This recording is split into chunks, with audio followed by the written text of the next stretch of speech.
Hello friends, it's Jossie. Welcome back to my YouTube channel. I'm here with another video.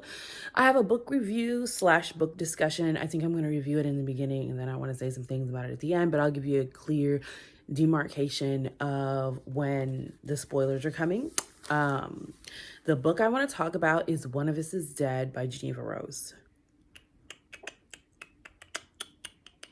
Also, these are in my Etsy shop. You can get them. You can get them. You can get them. I'll leave the link in my bio. So, One of Us is Dead by Geneva Rose. First of all, I have never heard of Geneva Rose. And the book was classified as, I want to say, fiction, romance, thriller. Obviously, the thriller is what brought me in. You know, I'm a thriller girl. And so it was one of those free Audible books. I say free, but you're paying for an Audible subscription, right? But you know how Audible offers you those books that are not, worth a credit. So you're not using a credit. You can download as many of those books as you want to that are free with your membership, right? So this was one of those. And I was like, what the heck? It's not going to hurt me to try it like I do with all of those books. I mean, you roll the dice. Some of them are good, some of them are not.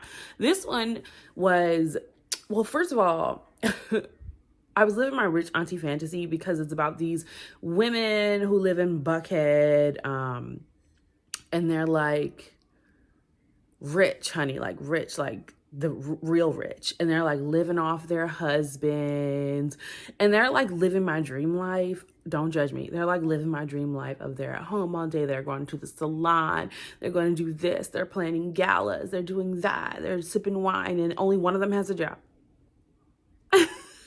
Only one of them had a job. And I actually really enjoyed her character. Her character might have been my favorite. Her name was Karen.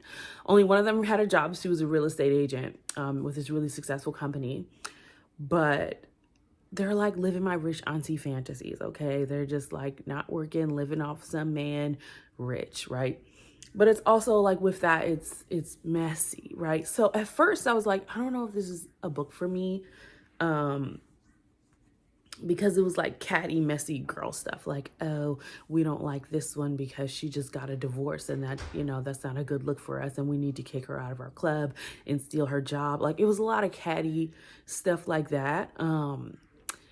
And at the center of it, or not the center of it, but one of the more prominent characters was this woman who ran the salon, who named Jenny. And they like, the salon is like the hub for all of their stuff. They have like a book club there. They're always there getting their hair, makeup, and tans done.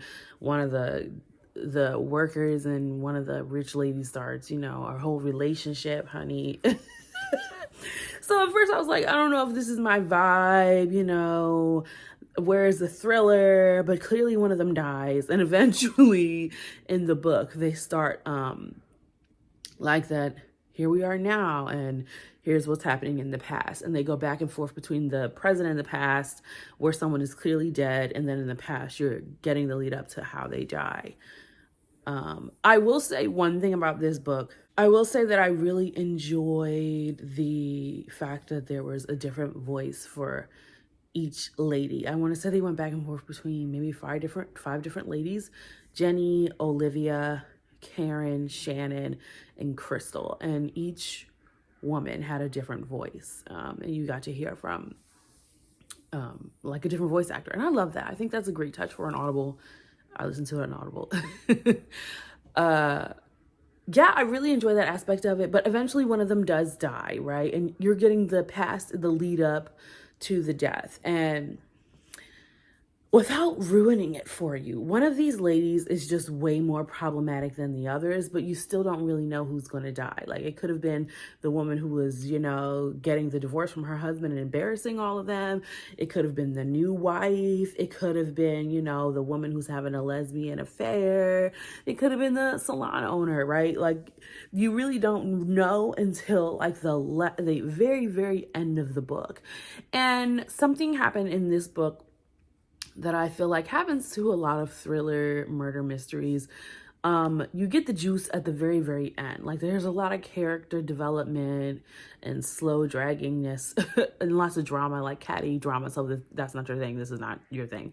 There's a lot of catty girl world drama for the majority of the book, and then you get to the juice when you figure out who's dead, how they died, and who killed her, and why. But all that happens at the end, and it felt really rushed to me. Like, the ending felt really rushed.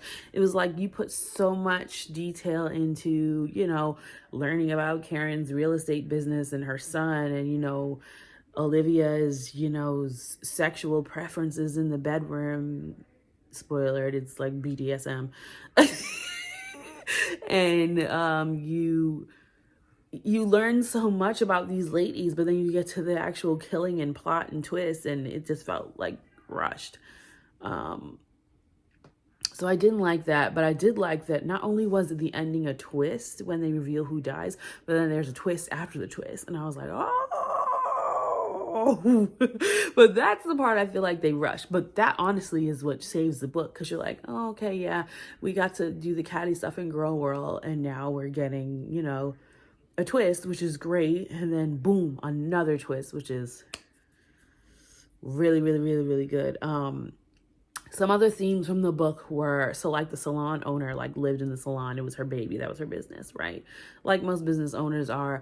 But there's a point in the book where they kind of say that she realized that she needed to take a step back and not work all the time and live and enjoy life. And I was like, I don't know if it's because I've been working hard or whatever, but that hit. I enjoyed that message. I was like, you right. You right. We all should take a step back and live. My brother already was shooting me daggers today. Mark, if you watch this, I saw your little daggers, because he went out and he had invited me, and I was like, it's giving book review, babe. I did not want to go out. Oh yeah, so I will say that the author, I do this thing, if I really like a book, I have to look up the author on Twitter and make sure they're not, saying like, oh, I hate black people, like, I have to make sure there's someone I want to talk about or I want to promote or whatever. So I looked up her page, and then she had this really inspiring tweet, which I will put on the screen if I can, where she's basically saying, this time, last year she was shopping her books around, and now her books are on a table under Thriller and Mystery with Ruth Ware, and she couldn't believe it, and it's so amazing. And I found that very inspiring. But those are my thoughts on this one. Now, what would I rate it? I would rate it a 4 out of 5 stars, maybe 3.5 out of 5 stars, only because I felt like the ending could have been juicier. Like, we could have had more details on the twist and less details on, the type of blowout Shannon was getting at the salon. But that's just me being nitpicky. It was a decent book, and if it is still in the Audible free zone, I would definitely check it out. Again, it's called One of Us is Dead. Now, this is where I'm going to let you click off. Click off. Click off if you don't want a spoiler, because here it comes. I'm so glad I said click off if you didn't want the spoiler. I'm so glad the person who died, spoiler, was Olivia. I fucking hated her character the whole book, bro. I was just like, oh my God, is she serious? Like, is she serious? Like, even when, and then, like, when she was mad at Shannon, and she was like, oh yeah, Shannon cannot be forgiven, blah, blah, blah, blah, blah. When she finally revealed what Shannon did, I was like, honey, get over that. That's high school gossip. What's wrong with you? I was so glad it was Olivia. And I just felt like her character was just so negative for no reason. And there were so many points where I was like, why doesn't Jenny just kick this chick out of the salon? Like, screw her. Why are you helping her with her party makeup or whatever she did when she went to her house to go and help her out? Girl, not me. Girl, not me. I ain't the one who ordered you. No. Yeah, that one was awful. And I will say that, the whole time I really didn't have a guess about who was going to die, to the point where when it started revealing that it was probably going to be Olivia, like when Bryce had invited her, or Bryce, right, had invited her to the wherever the guest house where she got murdered, When he invited her there, and I was like, oh, it's gonna be Olivia, I did not feel anything. I was like, thank fucking God, because for a minute I was like, oh, is it gonna be Karen? Is she gonna come out and then her husband's gonna kill her, like push her in a pool or something like that? God, I don't know. But I feel like any other character, I would have been upset if something had happened to them. You know what I mean? But like, or like I would have missed them, you know? It's like, oh no, not Shannon. She was getting on her own 2 feet. Oh no, not, you know, Crystal. She's just learning everything. And, you know, I felt like I would have had that relationship with everyone but Olivia. So I'm glad Olivia was the one that bit the dust. And I'm curious, like, I feel like that might be a poor writing technique on the author's end. Like, you should, I don't know, like maybe someone else did, but what psychopath made an emotional attachment to Olivia? I feel like most characters you kind of have like an emotional attachment to. I don't know, but I didn't have any feelings for Olivia, and I was glad it was her. And I really enjoyed the double twist of the fact that all of those ladies had planned that the whole time. I thought that was really dope because they had set it up like it was Bryce, and I believed that. Like, I was like, oh yeah, that makes sense. You know, she's blackmailing him or whatever for money. And then when it turned out to be the ladies the whole time, I was like, bet. Because the women get shit done. Anyway, I'll put a timestamp of when the rest of you can jump back into the conversation. It was an excellent book. I am still chugging away at a few others. I have one that I'm reading for my book club. It's a follow-up for One of Us is Lying. It's One of Us is Alive or One of Us is Next. One of Us is Next. That's what that one is called. This is the follow-up to that. And I'm also reading this book called Lessons in Chemistry, which is off for me. But everyone kept suggesting that I read it. And by everyone, I mean Audible. So I am reading it. It's pretty decent so far. It reminds me of Tomorrow. So I will definitely be reviewing that one, the Lessons in Chemistry. So stay tuned for that. Thanks for watching my video. Like and subscribe. Send to your friends, you know. Check these earrings out. It's from my new collection. The collection is called Tiffany's Cousin, because it's like the Tiffany blue, but then it's got like a pastel, like tie-dye vibe at the bottom.